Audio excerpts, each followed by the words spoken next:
No. But my wife's family's from Sheriff Hutton, though. Ah, well, there's some hope for you then.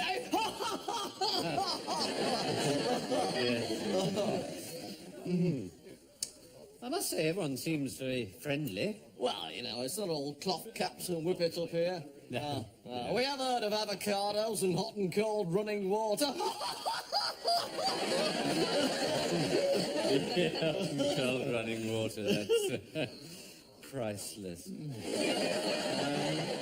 So you live... Boroughbridge way. Oh, lovely. You know, we've got the moors handy and the dales. You know, 10 minutes we can be in York, Ripon, Harrogate. We like it. Lots of good air and lovely walks, I should imagine. Yes, we haven't all got cars, you know. Well, actually... I mean, it's not all fell walking and climbing boots. No. Well, you should see some of the traffic we get in Thirsk and Harrogate. Really? The pollution in Leeds can rival anything you've got down south, we like to think.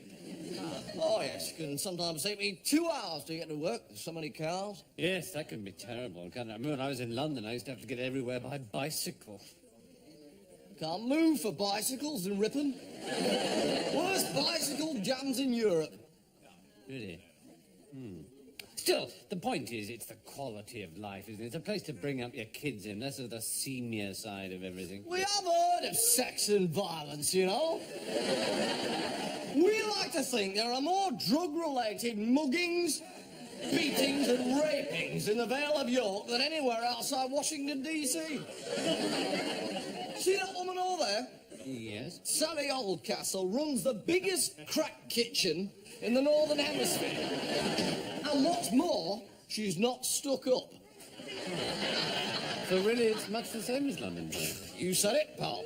Anything you've got down south, we got more of at the Arndale Centre in Ripon. And it's cheaper and more expensive, and you can't park. I see. Right. Well, I must be on my way. I think I'll just translocate myself home. What? I'll just translocate myself home with this personal translocation pod deal. What the hell's that, then? Well, it's much the same as a domestic translocation pod deal, except you can wear it on your wrist. That's the only difference, really. Yeah, what does it do? Well, I just punch in the coordinates where I want to go, and my molecular structure disintegrates and reassembles at my chosen destination. Hang on. Wait, you mean like Star Trek? What? You mean you all wobbly and disappear? My God. What? You mean you haven't come across these? Oh, they're all the rage down south. Oh, yeah. My daughter bought me this at a petrol station. Actually, it's just the Sinclair version. You should see some of the Japanese ones. Wait a minute. If you've all got them things, what do you need petrol stations for? Everlasting life. You must have heard that. Oh, yeah. They discovered it a couple of years ago in Southampton. If you drink a couple of pints of petrol, you live forever. Oh, yeah, we heard of that. Oh, yeah. Oh, we drink petrol up here. Yeah, live forever, we do. Yeah, sometimes longer. Huh? I should hope so. I'm just amazed you haven't heard of these.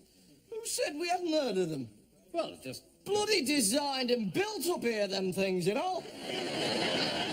Oh, yeah, we had them for years. They've come and gone, as a matter of fact. Have they? Yeah, oh, yeah. It was a craze for a while, but now, no, I'm just surprised to see someone still using one of them. It's been bloody years since I've seen one of them. Oh, well, would you like to go on mine for old time's sake, then? No, thanks very much, no. I had a couple of drinks, you know. Don't want to get pulled over by the law when your molecules are all over the place. Right. Well, I'll best be on my way, then. Still, it's nice to see you. Come on, boy. What are those, then? Cloth cap and whippet. They're all the rage down south.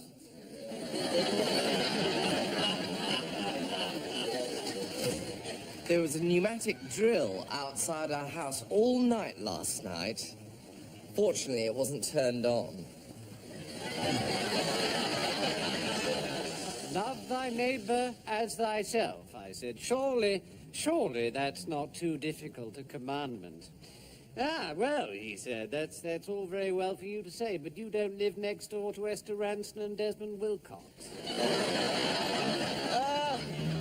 No, I don't mind being interviewed, no. European federalism.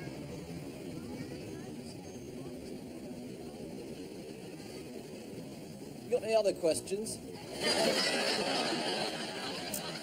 Hello. Certainly. Well, as you can see, we've had lots of letters in response to our name quest. Yes, we know that most of you out there have met people with amusing or unusual names. And so we asked you to send in and write and tell us what names they were. Yes, and what corkers you've sent us. Thanks so much. Yes, I've, for instance, we've got a letter here. Dear Mr. Fry and Laurie, there is a man who comes to wash my windows once a month whose name is Javillian Swike. It always makes me laugh a great deal. That was sent in by Mr. Suckmaster Bursting Foam of Ipswich. An absolute favourite of mine here. Dear a bit of Fry and Laurie, I was at school with a boy called Donald Duck. and later went out with a woman named Soilia Piffin. Yours, Peter, come in my ear. £5 on its way to you, Mr. Come in my ear. And then here's another. Dear a bit of Fry and Laurie, my wife's first husband was called Simon Coggy. I still split my sides whenever I hear that stupid name. Yours faithfully, Frig Me Popple Hate Fresh Arse. Well, absolutely tremendous response all around. Thanks so much to those of you who sent these in. Meanwhile...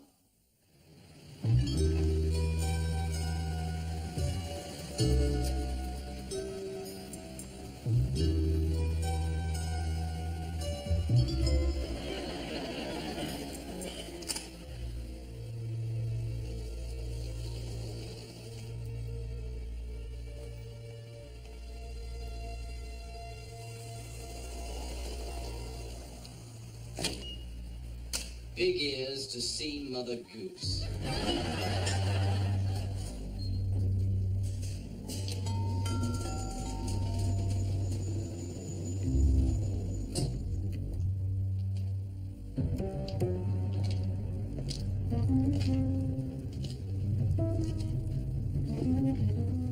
Alan, my dear boy, glad you could make it. Shan't keep you a moment. No problem. 3 or 4 buttons on the cuff, sir. Oh, I'm not really sure. What do you think, Alan? 3's plenty. You think? The lighter the cuff, the faster you move. 4 is normal nowadays, sir. Well, tell you what about 3 on the left, 4 on the right? Very good, sir.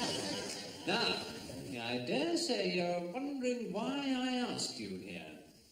Well, I assumed you wanted a soup made.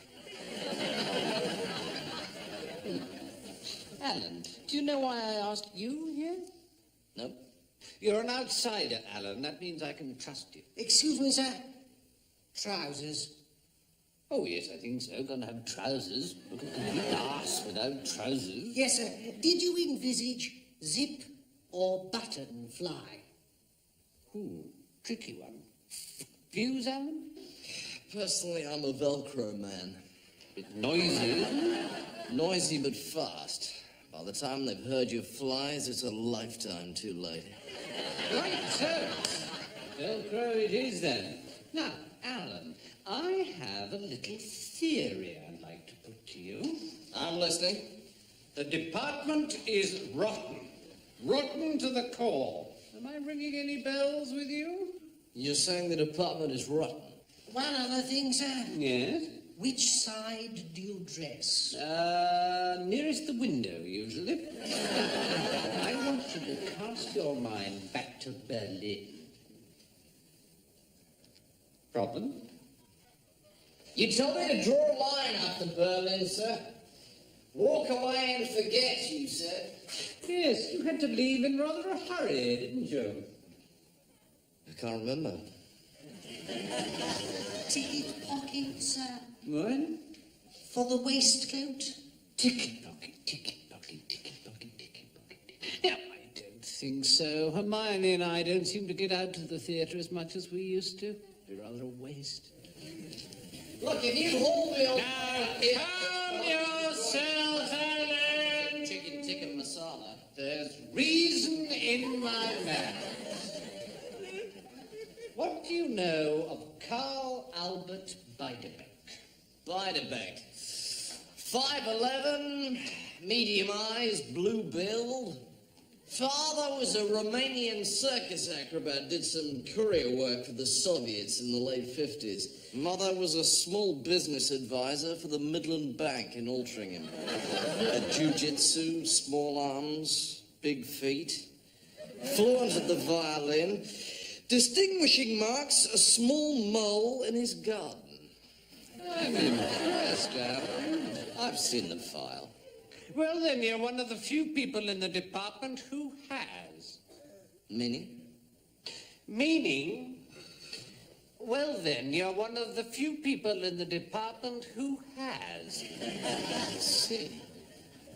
The Beiderbecke file went walkies 6 weeks ago. It hasn't been seen since. Hence your rotten apple theory. No, hence my rotten department theory. I don't really have a rotten apple theory. Who drew the file last? That's what I want you to find out. Begging your pardon, sir. Oh, no, you're not going to ask me a question about turnips, are you? Oh, no, sir. About the Beiderbecke file. Yes. I was the last person to draw the file.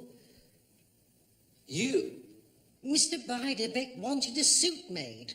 Said he was going on a trip, and where he was headed, no one knew how to cut cloth properly. He couldn't come in for a fitting, so I had to get his measurements from the file.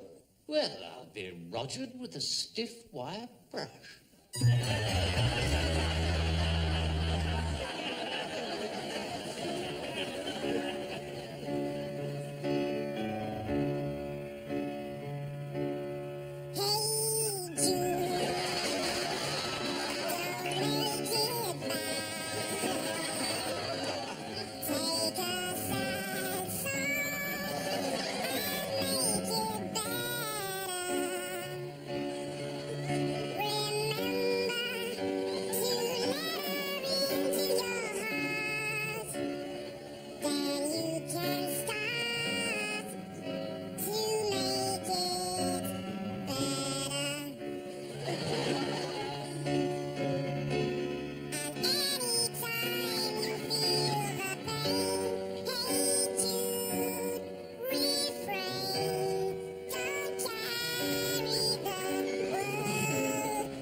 dancing.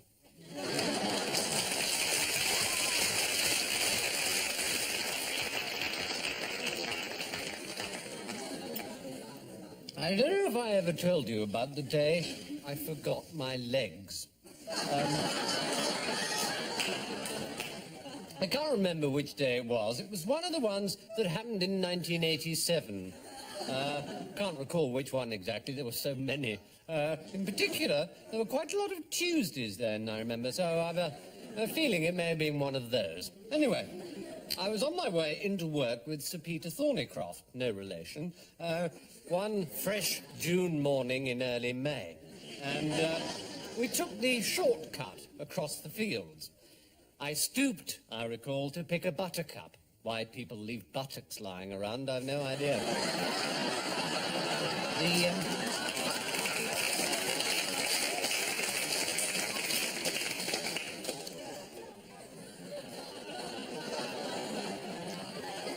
The gentlest breeze and mildest camemberts were packed in our hamper, and all nature seemed to be holding its breath. We made good time by taking a back way across what was then the main Corpus de Saxmundham road. I was just remarking to Peter how still and peaceful everything was when he suddenly agreed with me and said how he thought everything was still and peaceful too.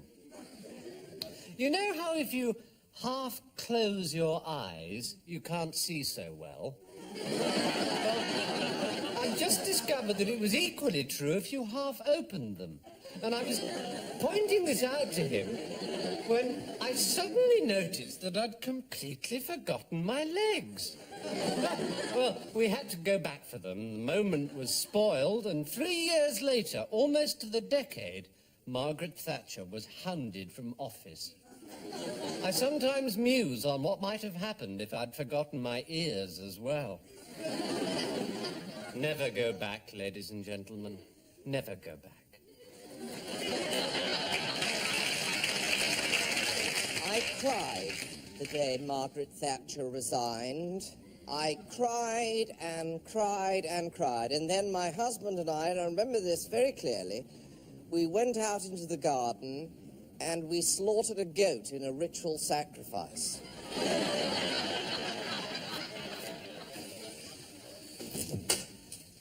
Ah, Terry. Thanks for dropping by. No problem. You got my memo, I take it? The one asking me to drop by? That's the one. Yeah, I got it this morning. Excellent. You got mine, hopefully? Yours? No, I don't think I did. Yeah, it's not important, just said I would drop by. I expect it's in my in tray. I think Carol probably dealt with it. How is Carol, by the way? Carol? Hang on a sec. Carol? Yes? How are you? Fine, thank you. She's fine. Oh, okay. I thought she was, but I didn't have the paperwork in front of me. Anyway, worth checking. Absolutely. Now, Terry, will you mind if I just went over a small recap of your career here with us? Right, now, you've been with this company for, getting on for 3 years. 7, actually. 7? Mm-hmm. I've got 3 written down here. Well, thanks for putting me right on that. Right, nearly 7 years. And how would you describe your duties with us here in that time? Well, as personnel manager, I guess it's been down to me to look after the hiring and firing around here. Hiring and? Firing. Firing. 2 F's in firing? No, just one. Just one? Mm-hmm. Oh, yes. Now I look at it, looks silly with 2, doesn't it? Yes. Firing.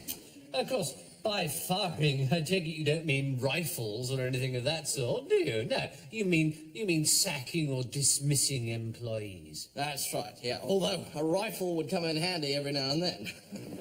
Would it, my dear fellow? You should have said. I've also given courses of instruction to senior management. in how to fire people. That's right. Well, believe me, Terry, this company is immensely grateful for all the guidance you've given us in senior management on how to fire, sack, and dismiss employees from their jobs. Well, I aim to please. Aim to please, fire to please. That's it, yeah. That's very good. Yes. Now, Terry, I have a problem. Far away.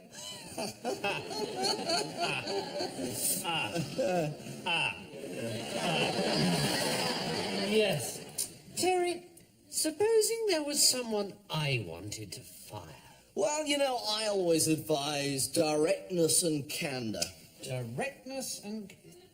2 S's in directness? That's right. Start off with a brief recap of their career, how long they've held their current job, Done that. and then go on to tell them directly and candidly that they're fired. Just like that. Just like that. So sort of, Terry, you're fired, would you think meet the case? Absolutely. Oh, well. Terry, you're fired. That's it. Terry, Yep. you're fired. That's perfect. Yes. Terry, you are actually fired. No. You only have to say it once. No need to repeat it. Best not to, no. Right, so having said, Terry, you're fired, you would ideally get up and walk out of this building. Sometimes. Sometimes. Sometimes I might break down in tears, beg you to take me back. Oh, dear. I know. Well, we don't want that. Well, other times I might just go very quiet and nod. Well, that was more the sort of thing I had in mind, I must say. I mean, it varies from case to case. Depends on the individual. What about you? Me? Yes, would you say you were a nodder or a crier? Well, you never really know till it's happening. I see. I think I'm a nodder. A nodder. Right, nodder. Good. Terry, Yeah. you're fired. That's great. Terry, you're fired. Just once. Yes. And if the person you're firing doesn't take you seriously? Oh, well, that often happens. Does it? Often happens. Thing to do then is just to look them straight in the eyes and tell them. I see. Terry, you're fired. Just like that. That's it. That's perfect. Good. Thank you. Yes. So, was that all? No, there is one other thing, Terry. Perhaps you can help me out. I'm having the most terrible difficulty firing somebody. I've done everything you've suggested. Directness with 2 S's and candour. I've looked them in the eyes. Yeah, they just can't take it on board. They can't accept that it relates to them. That is very common. Is it? Very common indeed, yeah. If you like, just give me their name, department, I'll take care of it for you. Terry, would you? Oh, that would be the most enormous burden off my shoulders. How kind. That's what I'm here for. Yes, I suppose it is, isn't it? So, love to carol. Maybe catch you later. Possibly.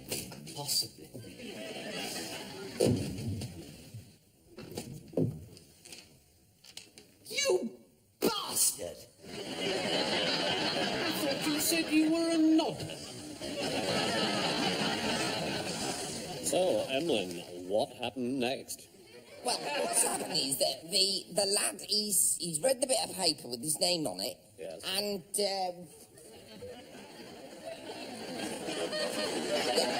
what I think is that the lad he's gone back in, and the lad he's broke down in tears, and the other lad sitting behind the desk has given him his hanky to, you know, see. dry his tears with. I see. So that's what you think Yeah, happened. that's what happened, yeah. Yeah, you think he came in, broke down in tears. Yeah, he gives him a hanky, yeah. That's your answer. Yeah.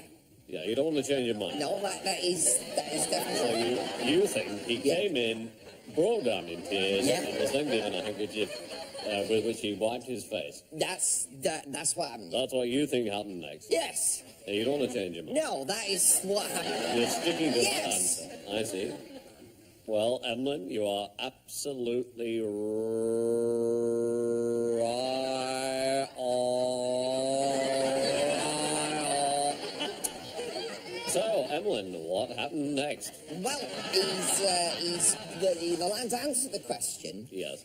And then he's got so pissed off because the host of the programme won't tell him whether the answer's right or not. That the lad, what he's done is, he's pulled out a gun and he shot him. He shot him? Yeah. He shot him? Yeah. He shot him? Yeah. That's what you think he shot him? He shot him. You think he's pulled out a gun because he's so annoyed at not being told Yes. that his answers are right Yes. or wrong, that he's pulled out a gun Yeah. and he shot Yeah. the That's what's host happened. of Yeah. the programme. Yeah. That's- Yeah. You don't want to change your mind. No. You think that happened? Yes. Well, Emlyn, you are absolutely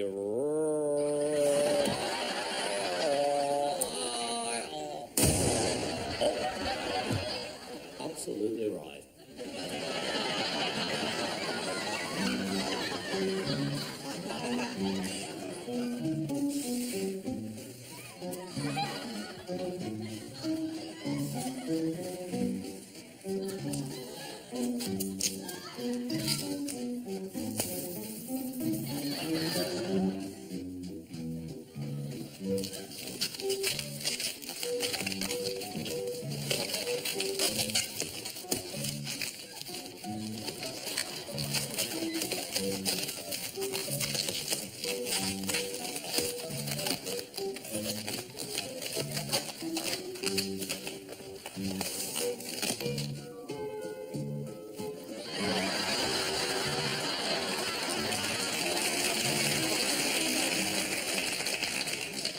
£20. So I said, I'll toss you for it.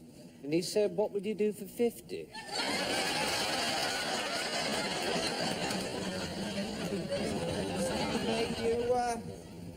You have got permission to film me, have you? 143, 143. Hold on a sec. Put the answer phone on. Hello, BBC 143. I'm afraid I'm unable to take your call at the moment. But if you'd No, like the to leave a only message, reason I ask please is that we speak have had a lot of slowly and burglaries clearly with people after the beep. pretending to be Thank film you for crews and calling. actually stealing Bye. Japanese bonsai trees. Shoe shop? Well, there's one just round the corner. I should be careful, though. Good morning. I beg your pardon. I said good morning. Ah, good morning to you, sir. Mr. Dalliard, we have a gentleman in the shop. I've parried his opening remark, and we are now having a pleasant conversation. Mr. Dalliard will be joining us as soon as is likely. Well, indeed, sir, good morning. Though, of course, one says good morning, does one not, Mr. Pardo? One says good morning, does one not, Mr. Jowett? But, in fact, if you were kind enough to look outside the door, which is conveniently situated just over there, for Christ's sake, you will see that it is far from a good morning. It is, in fact, rather wintry.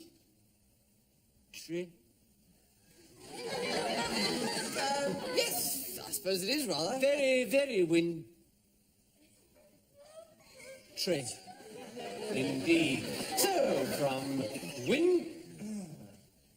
wintriness to you, young Master Jowett, how may we serve? Well, I was after a pair of shoes. Ah, very well, I shall serve them first.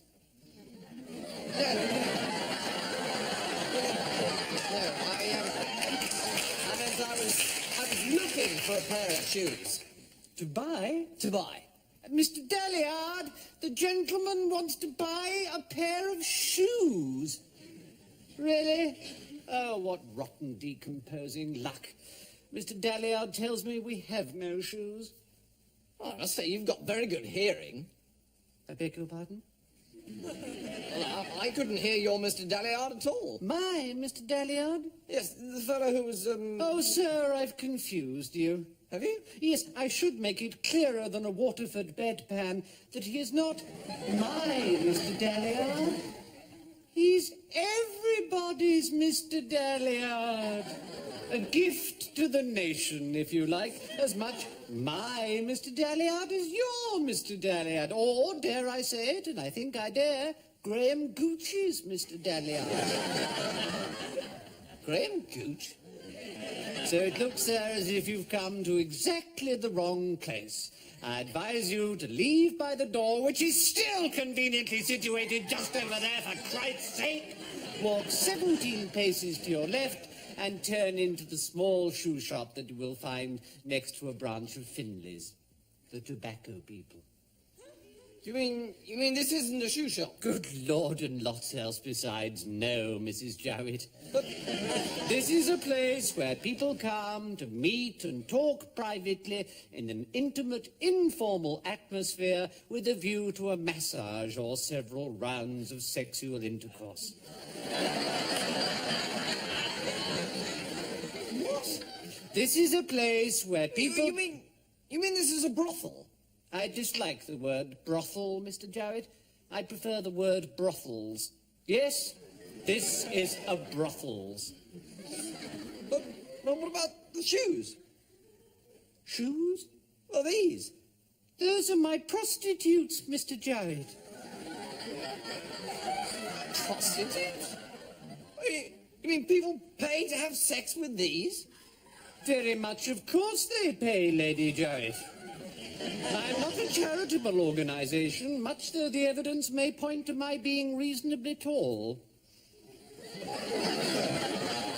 Lots of people? Ah, I fancy I detect a wrinkle of concern in your otherwise smooth and tobogganable brow. Yes, your intimations are right. Business is not what it was. It is not even what it is. It may not even be what it will be. We shall see. If it... Mr. Dalliard, I've started to talk drivel now. You mean to say, really, having sex with shoes? Sir? Well, it seems very... Very... Well, very... Well, very... Oh, I don't know. Yes, it does. It seems very... Oh, I don't know, doesn't it, sir? I mean this. Frederica is perhaps the most popular moccasin in this brothels, sir. Well, I grant you the linings, £20. What? You have just inserted your hand right into Frederica's most intimate interior pocket. You cannot be expected to do such a thing gratis. But £20. Well, that's all I get for £20. Is it just a feel? No. If you were to go into the copulatorium thither with Frederica and a partner of your choice, you can sauce her to your heart's content. I see. Well,